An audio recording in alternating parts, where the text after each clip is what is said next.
Last week, I warned you about what Democrats plan to do to go around the will of the voters should Trump win, even if his win is decisive.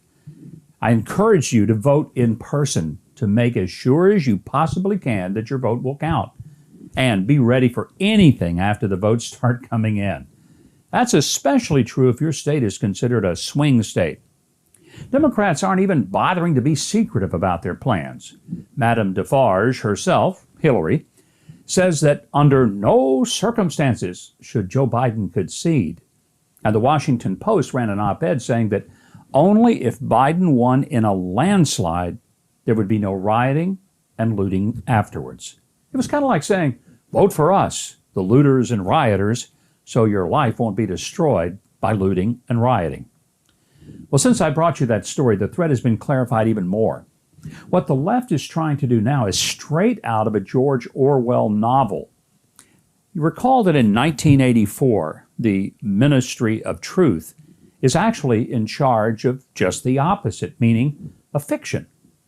An excellent piece by Michael Anton in The American Mind explains just how Democrats have been setting the stage for a coup in the case of President Trump winning the Electoral College.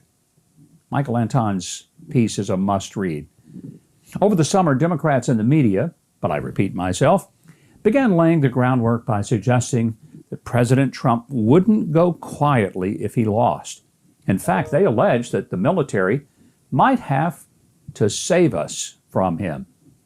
Pieces like Zachary Cohen's for CNN first tried to cast doubt on Trump's fitness for office, asking, can military commanders refuse an order from President Trump? Cohen reassured his frightened readers that with the layers of safeguards we have, the president can't unilaterally deploy a disproportionate nuclear attack.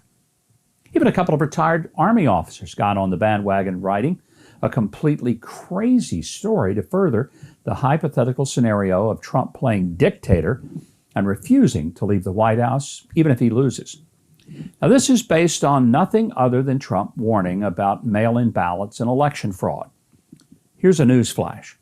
President Trump is absolutely right about mail-in ballots and election fraud. Why do you think Democrats are pushing so hard for mail-in ballots? Well, it's so that they can discredit the results if President Trump wins re-election, and also to set the stage for absolute chaos. There was also the Washington Post story that we talked about last week. John Podesta's George Soros-funded War Games seminar that was attended by about 100 Democrat leaders and some anti-Trump Republicans. That way they could use the word bipartisan. And they looked at all the possible election scenarios. And here's the Orwellian part. This was called the Transition Integrity Project. In the scenario of President Trump clearly winning, Podesta, playing the role of Joe Biden, refused to concede, like Hillary has advised, pressured states won by Trump to send a Democrat slate of electors to the Electoral College, and, quote, trusted the military to take care of the rest, end quote. In other words, vote for Trump and bring on the coup. Now, what would follow a Trump win, they said, would be a street fight, not a legal battle. Recall that we got a legal battle in the aftermath of the George W. Bush-Al Gore hanging Chad election, with Democrats then using the legal dispute forever after to claim that President Bush wasn't a legitimate president. They're warning that the mess of that year will look like a picnic in the park compared to 2020 if President Trump wins. This time, it's gonna get rough. And of course, it'll all be Trump's fault. So the second part of the plan is to make sure that we think it is all Trump's fault. The American Mind piece by Michael Anton goes on to explain why the Democrats have chosen to speak so freely for months about the likely need for an anti-Trump coup. Now that one's easy. They've got to get the idea of a coup out there. A coup caused by Trump, along with the threat that we're going to have a repeat of this summer, only much, much bigger.